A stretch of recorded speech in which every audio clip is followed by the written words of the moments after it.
450 কোটি বছরের চেনা চাঁদটা কিছুক্ষণের জন্য হবে অজানা। আগামীকাল রাতের আকাশে রক্তিম বর্ণ ধারণ করবে চাঁদ, যা দেখা যাবে প্রায় 82 মিনিট ধরে।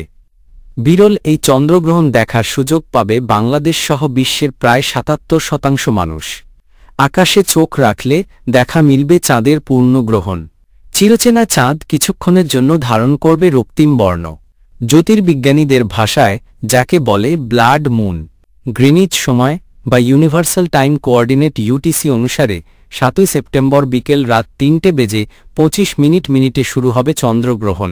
বাংলাদেশ সময় রাত 11টার পর থেকে দূষণমুক্ত স্থান থেকে উপভোগ করা যাবে এই ব্লাড মুন, যা স্থায়ী হবে প্রায় 82 মিনিট। নাসার তথ্য বলছে এশিয়া, অস্ট্রেলিয়া, আফ্রিকা ও ইউরোপের প্রায় 620 কোটি মানুষ এ অনবদ্য দৃশ্যের সাক্ষী হবেন। তবে আমেরিকা মহাদেশ থেকে দেখা যাবে না বিরল এই চন্দ্রগ্রহণ। সূর্য ও চাঁদের মাঝখানে পৃথিবী এক সরল রেখায় চলে এলে পৃথিবীর ছায়া চাঁদের ওপর পড়ে, আর তখনই হয় চন্দ্রগ্রহণ। এই সময় সূর্য থেকে চাঁদে পৌঁছানো একমাত্র আলো পৃথিবীর বায়ুমণ্ডলের মধ্য দিয়ে প্রসারিত হয়, যার ফলে পৃথিবীর মানুষ চাঁদের লালচে বা রক্তিম চেহারা দেখতে পান। সবশেষ চলতি বছর মার্চে পূর্ণ চন্দ্রগ্রহণের সাক্ষী হয়েছিল বিশ্ব।